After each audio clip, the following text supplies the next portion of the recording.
another episode of On Sofa with your girl, me, Lil Sonia, and today we got Shamel Jae. Am I correct? Shamel Jae, reality TV star and actor on the sofa with us this evening. Welcome, Shamel. Thank you so much for having me. I feel like I'm supposed to clap. We are. Come on. Shamel's in the house. Now, Shamel, I don't know if you had a chance to check us out yet, but I do ask my guests before we go any further to pick a number no greater than their current age. Do I have to say it out loud? Yes, you do. Say 25. 25. Okay, so how does 25-year-old Shamel tie into Shamel sitting on the sofa today? That was good. That was good. Let's see, 25-year-old Shamel, where was I? Wow, where was I at 25? I was in Atlanta at 25. I would say 25-year-old Shamel was still learning a lot about navigating his own life. Okay. I would say 25-year-old Shamel was on the way to getting into acting, but didn't know it yet. So okay.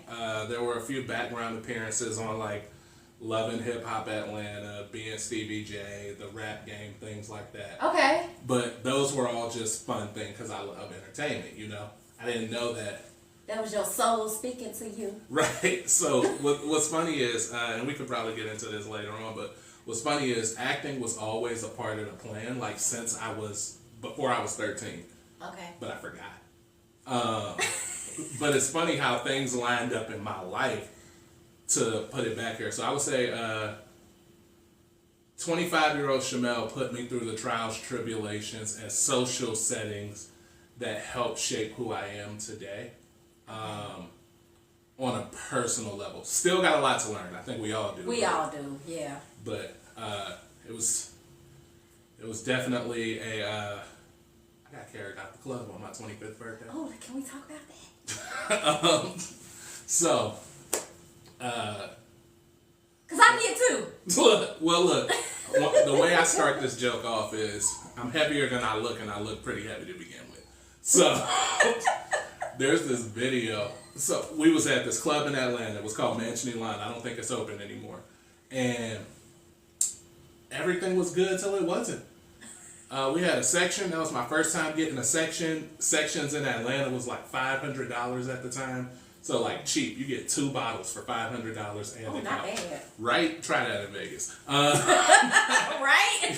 You're going to be outside. At the little table that seats 2. But I was fine. And then there's other people that had other parts of the section. We was drinking, and next thing I know, this woman from Indianapolis, don't know why she was in Atlanta. She was celebrating her birthday too, so I do know why she was in Atlanta. Okay. There's a video of her pouring me Hennessy straight out of her bottle into my mouth. I don't remember that. I bet. Then there's a video of me sadly looking at the trash can in our section. I'm not throwing up or nothing. I'm just looking in it. But I look so sad. And then the next video is me over the security guard's shoulders. It wasn't too secure. This dude picked me up and walked me from the back of the club to the front door. I don't remember none of it, but there is video evidence of this. Oh my God. Like clear as day video evidence. Me and what I was wearing, feet and arms in the air. And it wasn't because I was being a belligerent or nothing. Apparently, you can't fall asleep in the club. So they politely carried me out, and that man was under 6 feet. So I don't know how he did it, but shout out to LA Fitness, I guess. Shout out to LA Fitness. Got the job done. Right. Okay, so 25-year-old got got you to today. Can we go through some of the timelines of 25 up until today? Like some of your accolades, some of the things that thrived and got you. Yeah, so what's funny is like the way I got here was so unconventional, right? Okay. So I gotta back it up to even show how I got to Atlanta. So I was living in Ohio. I finished college in Ohio. I say finished, didn't graduate. So finished is the word I use because I did. I'm not going back. Yeah.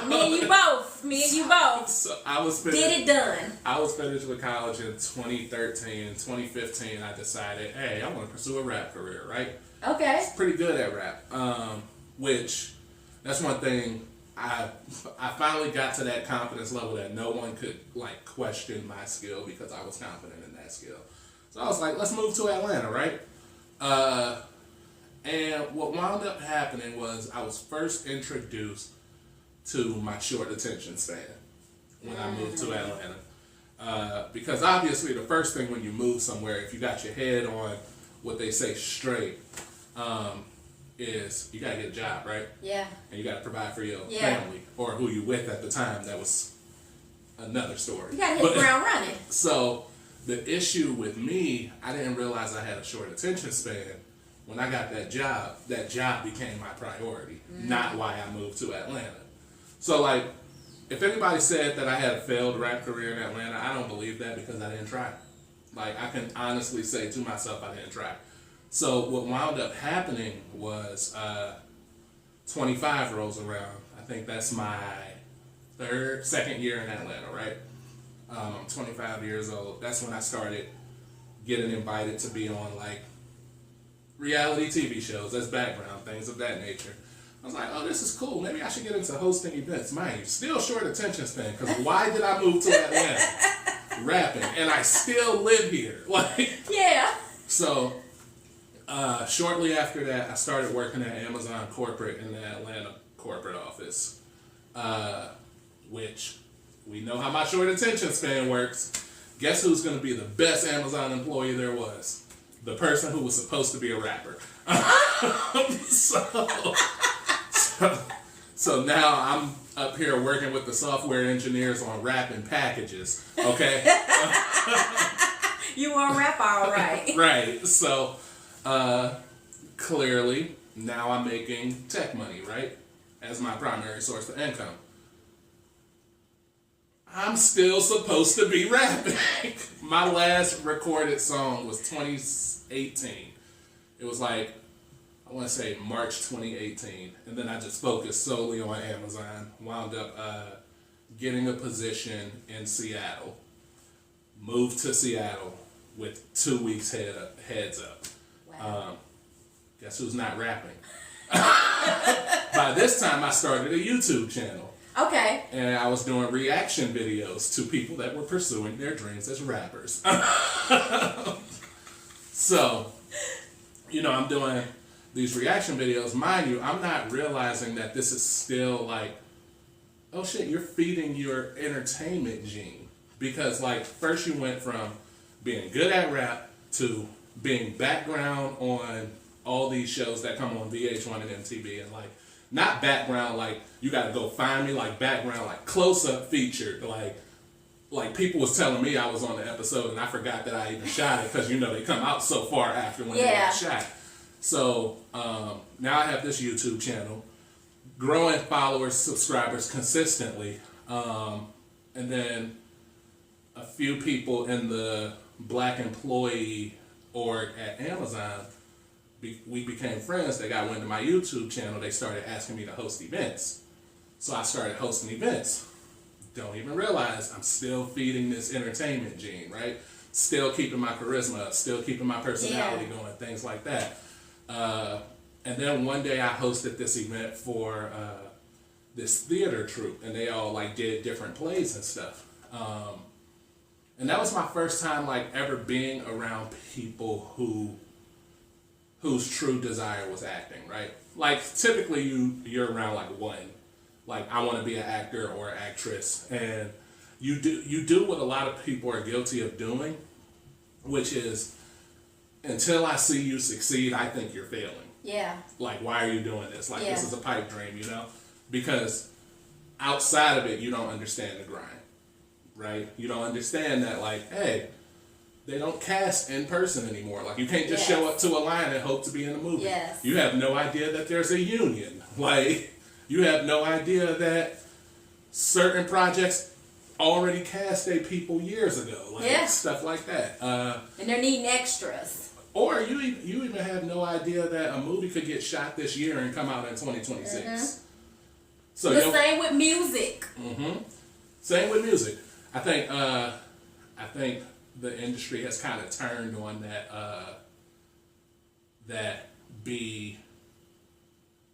they turned on the artists and more so started focusing on the machine when it comes to music. There are certain people who can take their time. Yeah. Like Kendrick can take his time, Beyonce can take her time, Cole can take his time, Taylor Swift can drop whenever she wants, Kanye can drop whenever he wants. Others have to be consistent. Oh yeah, if fade away quickly. Lil Baby took 2 years off, it is a wrap. It'll be another baby. So I do the event with them, then pandemic hits, right? Ugh. So I'm back to YouTube videos. Then I meet I didn't meet her. I got reconnected with my friend who's now my wife. And we started hanging out. And then I fell in love. I wouldn't say I fell in love. Yes, he did. I would say that I realized I loved my best friend. And that's beautiful. Because my husband, my best friend too. We've been knowing each other since like 5th grade. See. Yeah. Oh, dang. Yeah. Y'all got me. Y'all got me beat. Yeah, 5th grade. Look, we 5 years in. Now we've been together since 5th grade. We've known each other since 5th grade, but we've been together 20 plus. See, and that's beautiful. I gotta ask you for some advice before we end today. Okay. But so I met her, and then obviously the focus became the house because that's short attention span. Yeah. So that quickly became like, all right, we're in the middle of the pandemic. As you know, all the corporate positions started working from home. Mm-hmm. So we working in the kitchen, both of us. We both work for Amazon at this time. We are back to back because if we see each other, that's seeing each other too much. So like her desk space, my desk space, her desk, we really didn't look at each other during work hours. Eventually we bought our house in Vegas, and how I wound up getting into acting was a complete accident to me. Okay. Like higher power. Because there are no accidents. Right. I was just about to say. Higher power. This was all planned, but I was actually asked, "Can you cry on cue?" And I was like, "Let me try." I couldn't. Right. So then I went on YouTube and found a video of how to cry on cue in 10 steps. Right. It didn't work, but they never work. YouTube University. I don't know what it is about crying, but like there's something where you psych your mind out of it and now you're not crying. Yeah. But all the recommended videos were how to start an acting career with zero experience. Like literally all of them. And then 3 hours later, I was still watching these how to start an acting career videos. And I was like, oh shoot, I should do this. Or I should look into it. And then I went to my first ever acting class. And I kid you not, I was bad at it. Like I had that natural Shamel energy. I can't believe that. Nah, it's cause it's one thing. It's one thing to like be naturally talented in improv, but when you get a script. Yeah, that's true. That's true. That's true because you have to get into that character. Yep. That's true. But you just seem so naturally talented. Period. Thank you. I appreciate that. No, it was honestly my first script. I was like, oh, I'm bad at this. But it was the first time I was ever bad at something where I wanted to get better. And that was like that makes a difference. Yeah. It makes a big difference. So the reason I told you acting was always a part of the plan, and I forgot to tie it all back up. When I was 8 years old, I started rapping, right? I was terrible at it. I was good by like 12, 13. But the plan was always be a rapper, get into acting, do like 6 months as a WWE superstar, and then finish my career out acting. And I forgot about the middle stuff. So wait a minute, I'm looking forward to the rest of this conversation. Does the WWE come into play? Not yet. Okay. Look, Is that still on the bucket list? It depends on how quickly I can get it done, because when you start looking into what these WWE superstars go through, it might be scripted, but it's painful. Torture on the body. Yes, you become a punching bag to yourself. Mm-hmm. To yourself. Like, it might be some people think that ring is a trampoline. I seen them put it together. That thing is wood and it bounces. Like, you hit that mat. So now we got this feel for acting, and we're getting into it. You got your first script. You said you sucked at it, but you got that drive to keep going. Right. To keep, which every artist does, to keep going. So now we're keep going. What's next for Shamel? For the most part, what's next, honestly, is to keep execute. Wow, you can tell I was at work today. To keep going forward on looking for new opportunities, whether it be a commercial, whether it be a magazine, print article, because now I've gotten slightly into modeling as well, lifestyle modeling, and things of that nature. So looking at that realm, the goal is still to become union eligible. Yeah. Because then I can move over to the other side of my agency. But just taking my time for real. One of the things that 25 taught me, 25 was the first time I looked at how I thought when I was 21. Okay. And one of the things that have taught me, 25 was the first time I looked at how I thought when I was 21. Okay. And one of the things that taught me was, everybody says life is short. Life is long as hell unless you die early. Thank you. Thank you. And one thing that being in tech has taught me was everything's nice till you're used to it. And so that's why I'm looking at it like, hey, don't be in a rush to reach this pinnacle. Yeah. Enjoy the grind. That way you can enjoy the success longer. Oh. Because one of the things I learned about tech is, they have the high salaries, right? Yeah. Eventually that becomes your norm. And then you don't appreciate the high salary as much because you're still not doing what you want to do. Never thought about that. And a lot of the times you don't, like, one of the things I have to remind myself of is because when people talk about privilege, they typically talk about white privilege, right? Yeah. There's financial privilege too. Absolutely. And one of the things I have to remind myself all the time is, hey, Shamel, a lot of the times you look at things from a place of financial privilege. Like, don't forget what it was like to be surviving. Because a lot of people will get to that place and forget that, hey, that's so true. You used to make $12 an hour, my guy, and that wasn't that long ago. That's so true. I think in 2014 I was making, so 10 years ago, right? 2014 I was making $11 an hour and happy about it. We could survive off of that back then. Mm-hmm. That was like, hey, you might be able to go to Atlanta Monday. Like, hey, you want to take this trip down 75 real quick? That was the let's go to LA for a weekend money. And how many years did you do it in Atlanta? I did, I would say almost 4 years. Okay. So it was January 2015 to September 2018. Okay, so you did Atlanta, then Seattle. Yep. And then here. Yep. Vegas. How long have you been in Vegas? January 2022. Okay. So I got here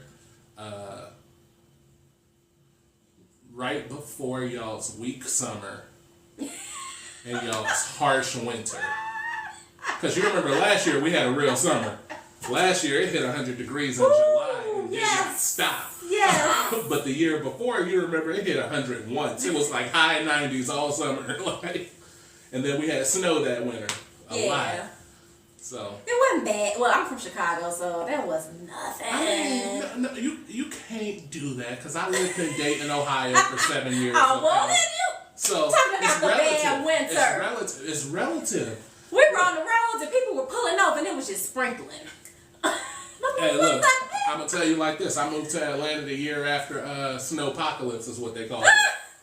Because one of the things we don't think about in Midwest states is these states don't have salt.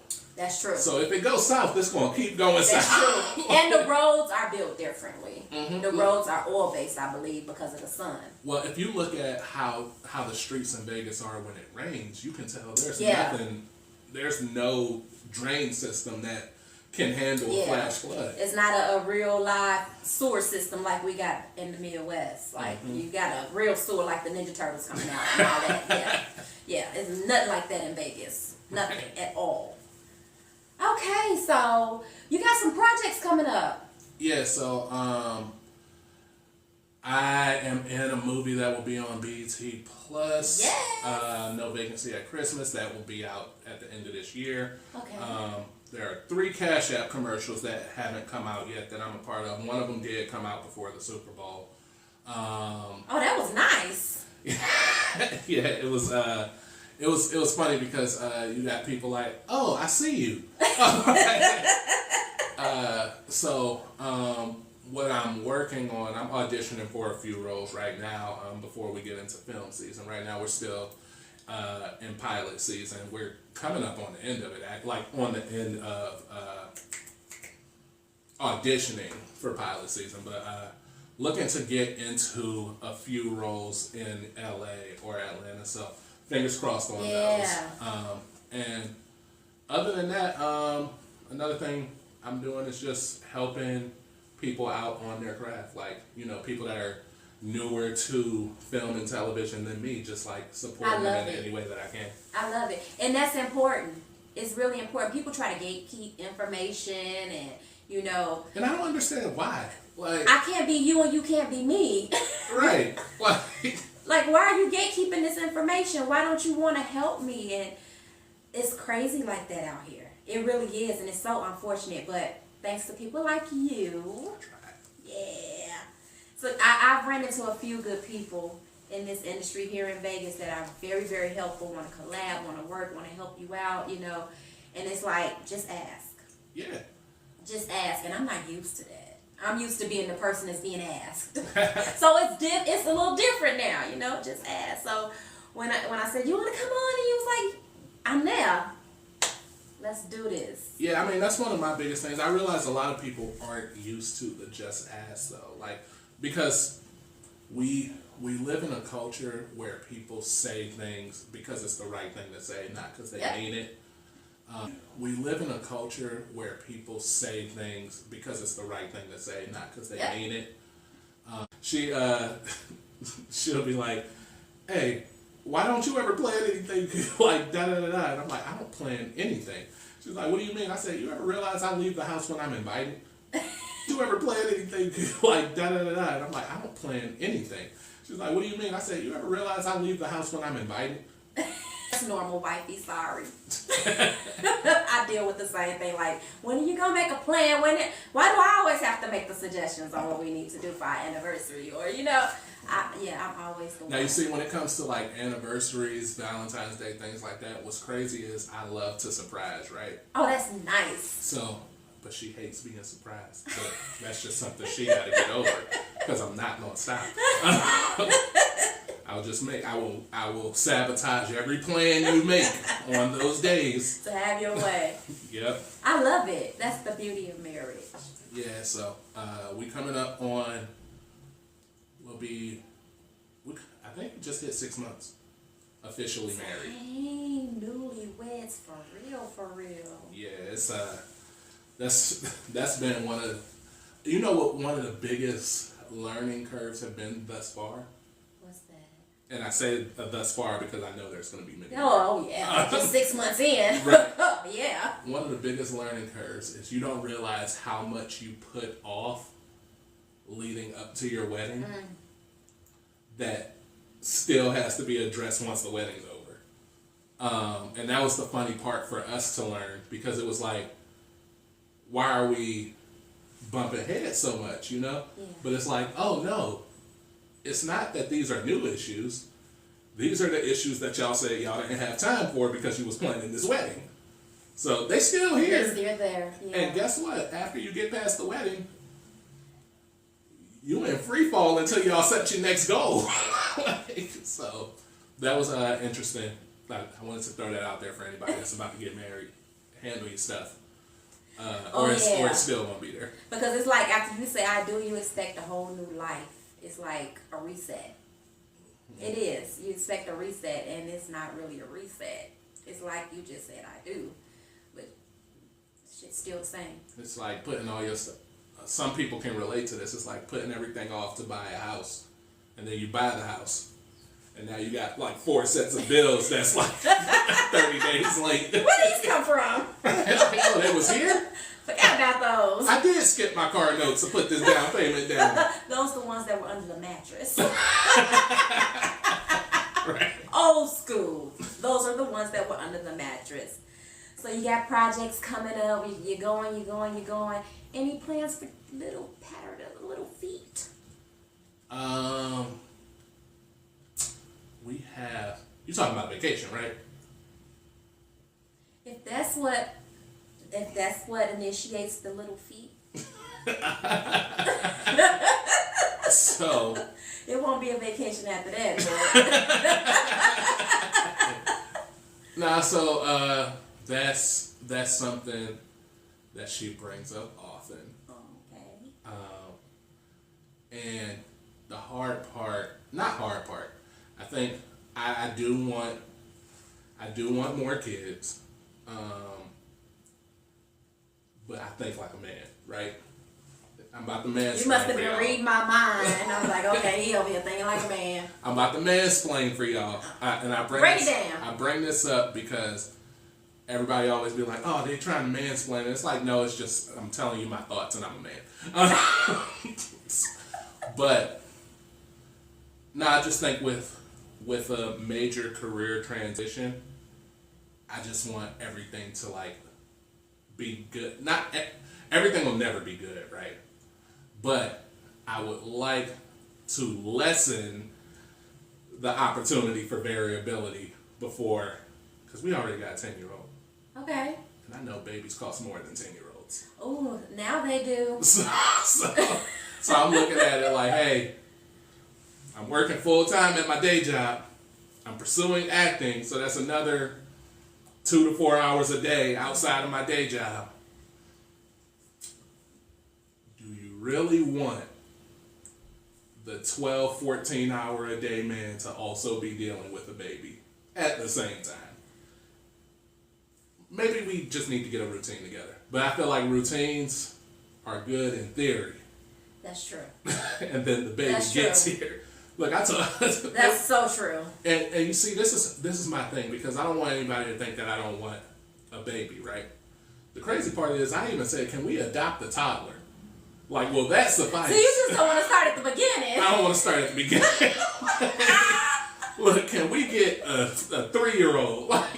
Like they understand some words. But then I'm gonna hit you with what my husband used to hit me with. Because after I got my hysterectomy, I was like, maybe I want to adopt a baby. Because I always wanted 4, didn't have 4, I had 3. But he was like, you don't know what you're getting when you adopt. You don't know what's in their bloodline. You don't. I said, I never thought about it like that. He was like, yeah, like, we adopt the child, and the next thing you know, we got a Lifetime movie special. I ain't gonna lie to you. You don't know what you're getting when you have it. Oh! Because on the real, you don't know. I gotta give you something on that one. You don't know who you related to. That's so true. That's so true. Everybody be like, oh, I want that. All right. You never met your great-great-grandma Cheryl. You ever realize you don't know who your great-great-granddad is? Watch the cup. Not Grandma Cheryl, yeah. Hey, Grandma Cheryl, look, because a lot of black people don't be real. A lot of American black people don't be realizing most of us is from the Southeast. Mm-hmm. Like, that's why everybody got family in Mississippi or Louisiana. Yeah. Yep. Like, you go, the further away you get from the Southeast, the more everybody family is from the same place. And that's so true. Look, when you start going back into that family as far as 23andMe or Ancestry.com will let you go. Oh, listen. You related to some people, and most of y'all related to some white people that you don't know. Oh, I got a whole bunch of them. I'm like, what color folks?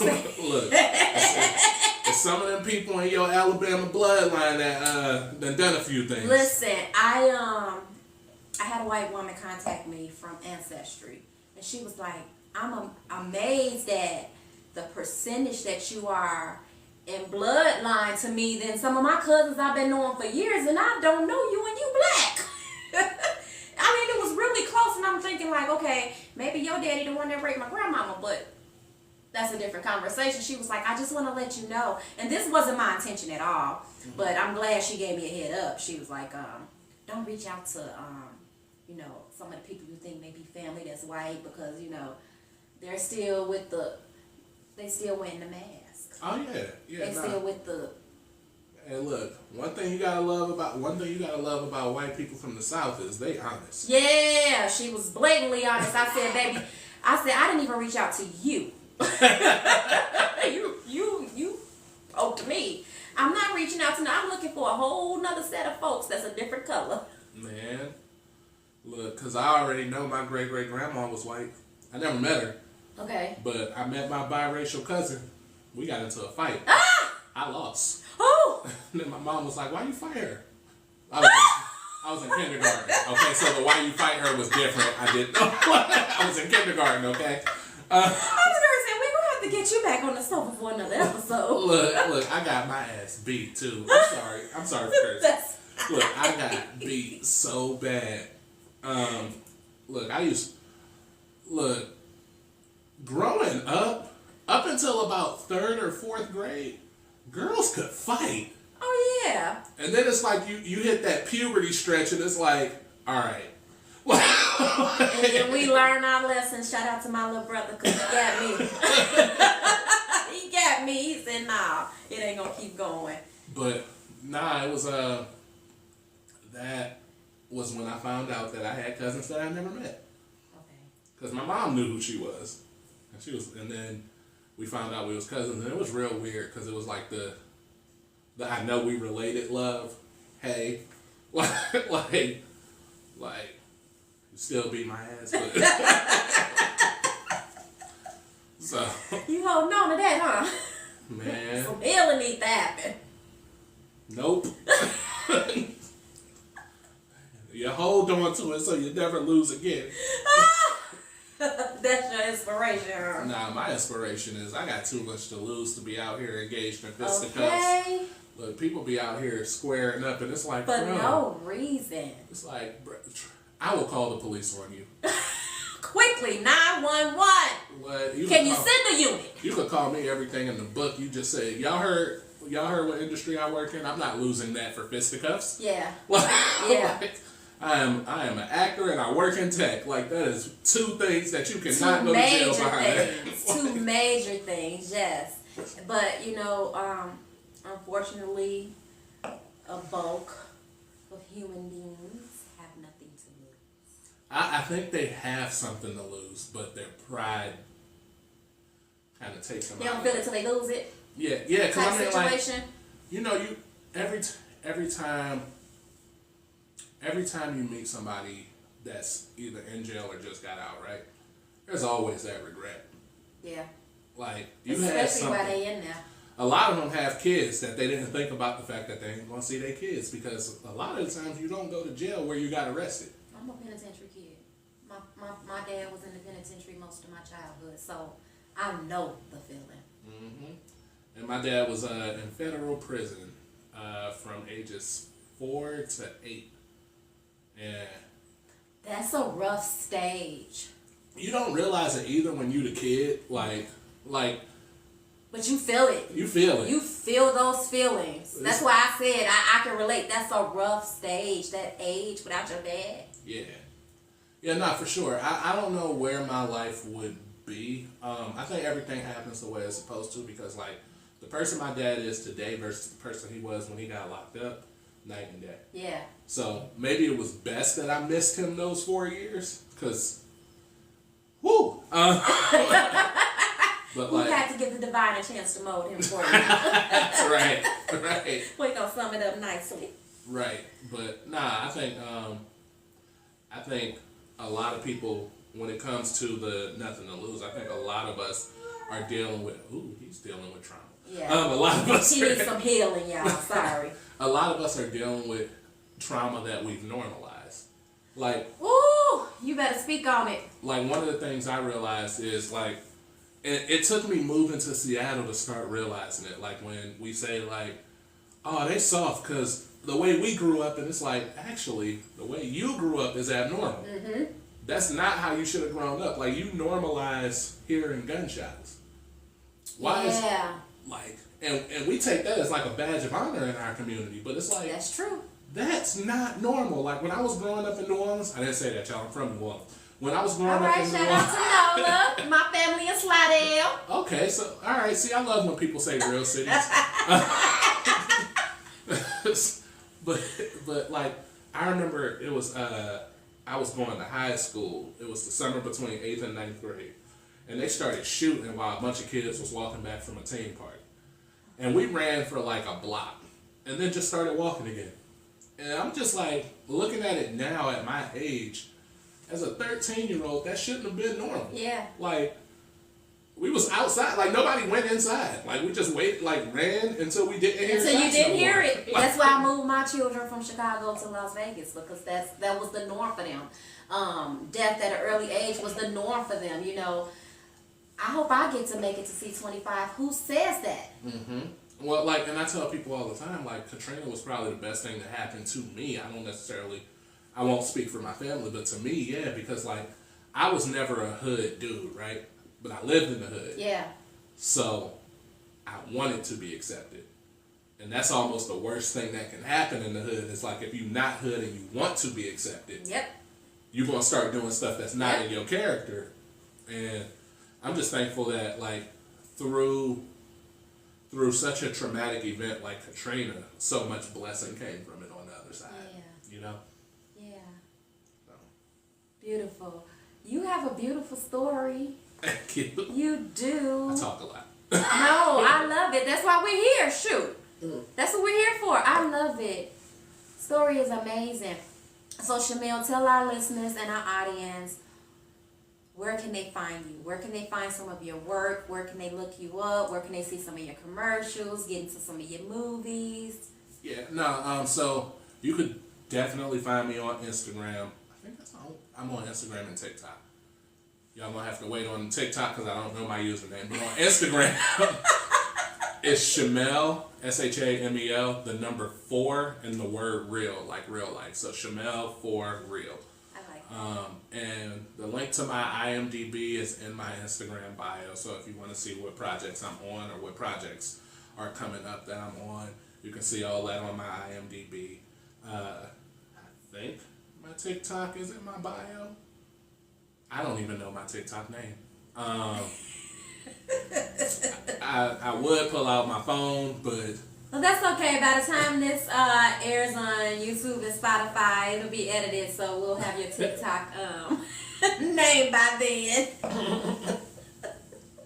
Yeah. But no, other than that, you can't find me on Facebook, so don't try. That was on purpose. So, my Facebook name, you know this, yes, isn't even my name. And you have to be mutual friends with somebody that's already friends with me to add me. So, like, even if you found my page, you can't add me if you don't know somebody that knows me. So, he G14 classified on Facebook, The y'all. Facebook is getting deleted. That's why I never cared to update that stuff. Okay. Like, any Twitter? Or what is it? It's not Twitter. It's X. It's X. I don't even have an X account. And no, I deleted my X when so much explicit, not safe for work material started popping up on my timeline. Gotcha. Yep. Don't want to get you in no trouble. Mm-hmm. So, before you leave, can we get a sample of that Atlanta Dream? Let me see. Just a little something. I'm trying to think. Give me a second. Take your time.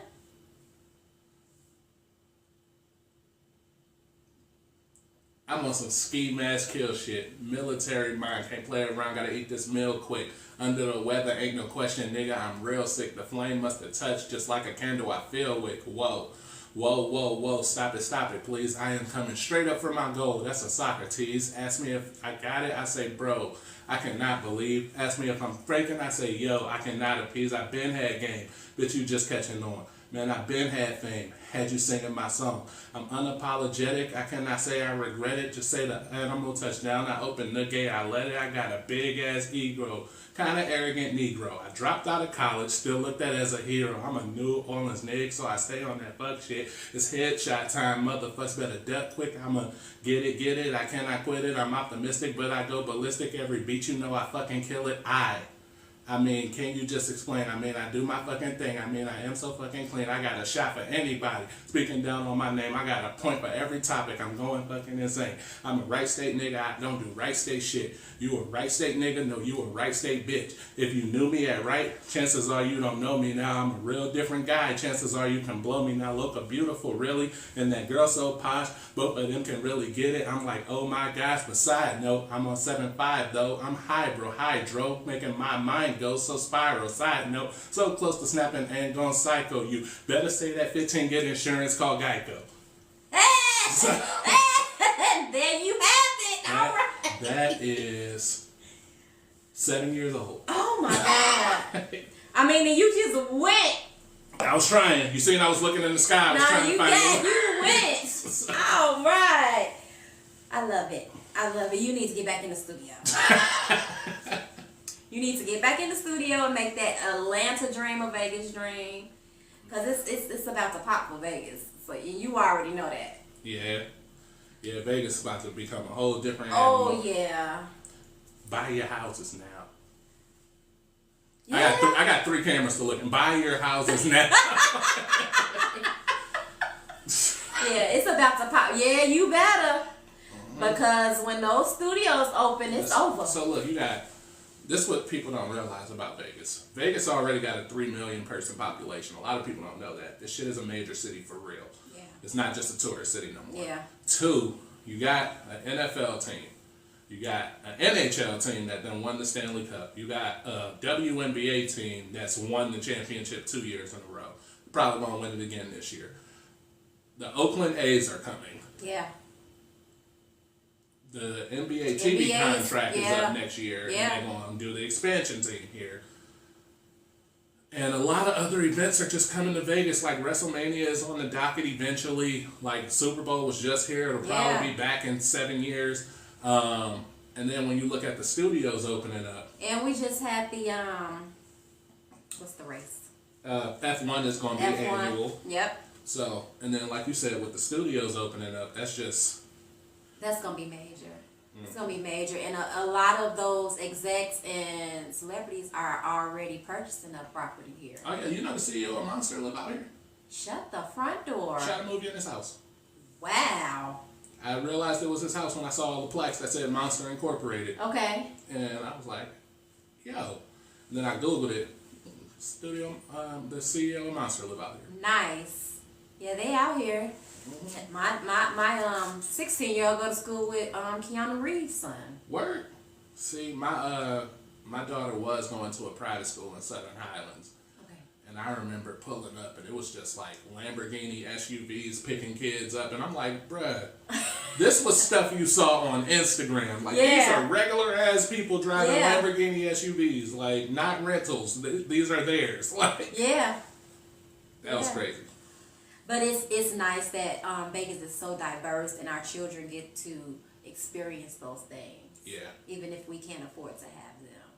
So that's the beauty of Vegas, and that's why I love it here. It's not Chicago's one of the most segregated cities in the world. So I wasn't. We weren't accustomed to you living next to. Except by that rock and roll McDonald's. Yeah, that's up north. I learned a lesson the surprising way. Oh my God! Did Chicago teach you a lesson? So yes and no. I was driving, you know where the rock and roll McDonald's is at. So you know, like you make 2 lefts in the wrong right, you're gonna wind up somewhere. So I wound up somewhere because I was just like trying to get away. We was spending most of our time at that McDonald's just people watching, right? Because it's a great place to people watch. We driving. I made them 2 lefts and that wrong right. And a crackhead ran in front of my car. So I slam on brakes. And I look around at the surroundings and I'm like, oh.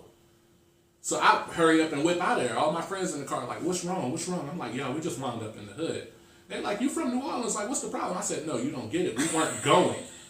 Like, we wound up in the hood. We weren't visiting someone that lived there. Like, I said, this car got temporary out-of-state tags on it. Like, they own it. Like, they own it. What can we get from them? Look, hopefully nothing, which is why I got out of there, like, quick.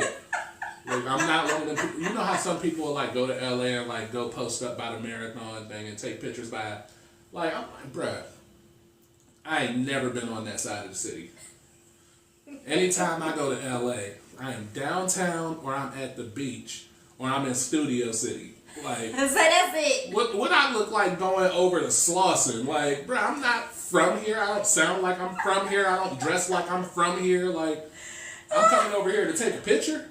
I had another guest. We were just talking about this on another episode of going out. We went internationally and went into their hoods. That's different. It's way different than Slauson and Chicago. Anything we were scary. Like, yes, yes. I was talking about how it looked like we were going down in the tunnel, and I was like, wait a minute. Look, I was in Athens, right, Greece, and we was waiting for it to be time to go to the airport, and we had to find a hotel last minute, right? This hotel, when I tell you, had a 1-person elevator, right? Hotel was, I mean, with the doors closed and the windows closed, everything's fine. They have, like, nudity on their regular TV channels and everything. It was weird. Oh, wow. But, I remember I went outside the next day, and I just looked around, and I'm like, this looks familiar. You know, graffiti, people sitting on the ground, stuff like that. And I walked out of the hotel, looked right around the corner, and I was like, you know, where are we? And they were like, oh, you're in the red light district. Huh? Oh, that says enough. In Athens. That says enough. When I tell you I ain't never been scared of white people in my life, but them Europeans in the hood, I was like, hey, don't the mafia and the mob come from, like, this side of the world? Like, we always equate that to New York, but don't they always answer to somebody back in Europe? Let's go. Like, how do we get to the train? It's 2 blocks that. All right, y'all packed? Oh, wow. In Athens. Look. Because we only see the beauty of it. Look, go downtown. There's this huge traffic circle. Go like 2 blocks away from that. It's something. I wouldn't call it beauty, though. It's always near the downtown area. Mm-hmm. That's what the ratchetness is. You get a cluster of people, you're going to get a cluster of personality. Just like our downtown. It's small and like Mayberry style, but right outside of it, you got a plethora of homeless people. That was the shocking part to me. When you make that left turn behind the Strat. Oh, yeah. I was like, wait a minute. Naked City. This is close. Naked City. That's what it's called? Yes. That sounds problematic. Why would anyone want to hang out there? Like, Naked City just sounds like regret. Yes. Where'd your clothes go? Sounds like a night in jail. Look, I don't trust these desert jails. You lose electricity one day in the summer, and it's a wrap for everybody in the cell. Okay, yeah, you better not. You better stay clean and felon free, misdemeanor free too. All of that. Look, just abide by their rules, please. I'll tell you this. The worst thing you can go to jail for is a traffic violation. Sounds like some experience. They don't dress you out. Oh. You stay in that holding cell until either your 48 hours is up or you pay the bill. You know, the holding cell got 50 to 100 people in there with you. I was like, bro, I wish I would have did something. Like, at least I would have got a cell and some clothes. I'd have still got out in the same amount of time. I woke up in front of the toilet and somebody was taking a shit right in front of me. Like, I was sideways, the toilet was here. I seen feet and pants around the ankles. Oh, no. That's why I can't jail. I'm a good girl. Look, keep your license valid. Please. And stop missing court dates. And make sure your insurance is valid too, because Nevada don't play that either. Oh yeah, they hit you with that $750 fine and that SR22 bond real quick. Nevada don't play. So, just for y'all to know, that's how they make up the fact that they don't charge you state and local income tax. They make it up in your auto fees. That makes a whole lot of sense. Because if you ever go to pay for your registration, it says government services tax. That's how you get taxed. And the more expensive your car is. That's true. And the newer. I remember my first registration was like $437. I'm now finally down to like 150 something. My first one in 2022 here was $700. Goodness. I didn't pay last year. I just went and paid yesterday, and I guess they charged me for 2 years at the same time. I don't know. Oh, Nevada gonna get their money. But that was $1,400. Woo-hoo! And I looked at it. I walked out. I literally walked out, went to the car, and I was like, something has to be wrong with this kiosk. I tried to go to DMV.com, and it was the same price minus the $4 convenience fee. And I looked at it, and I was like, Shamel, you pay this now, you're gonna be broke. If you don't pay it, it's just gonna go up. Drive. I was gonna drive. He's gonna mess around and be in that sale again. Look. The only reason I paid is because I gotta go to court on Monday because for driving under expired tags. But I was gonna drive. But the thing I looked at it and said, Shamel, if you don't pay this now, it's just gonna go up. That's true. Because they known for adding on those excessive fees. Oh yeah, that government services tax penalty was a surprising charge on there. It was a $180 late fee on top of another late fee. Oh, keep your cars registered. I gotta check and see if it's time for my shit to get paid. Look, I don't wanna go through it. The best rule of thumb, if you can line it up, just get your tags on your birthday. That makes sense. I don't know why Nevada don't do like every other state and just make the renewal on your birthday. Like every other state you live in, your renewal will be on that's your the birthday. way they get you. Oh yeah, you forgot. Oh, what? You were supposed to register on February 3rd? Come here. And you driving on the street? Empty your pockets. Roll your back window down. Sir, for what? So, why are you talking back to me? Whoa, it's 2024. Yeah. You forgot that Nevada is the Texas of the West. Yes. These people ain't playing with us. Yes. Pay your Nevada bills. Whoever you owe for Nevada Power, Southwest Gas, pay them all because they coming for blood. And we're about to run out of time, y'all. It was getting so good. It was. We want to thank Shamel Jae for coming by and sitting on the sofa with us. And we hope he comes back to discuss a few of those premieres that's coming up. This year, next year, whenever. And we can't wait to see you.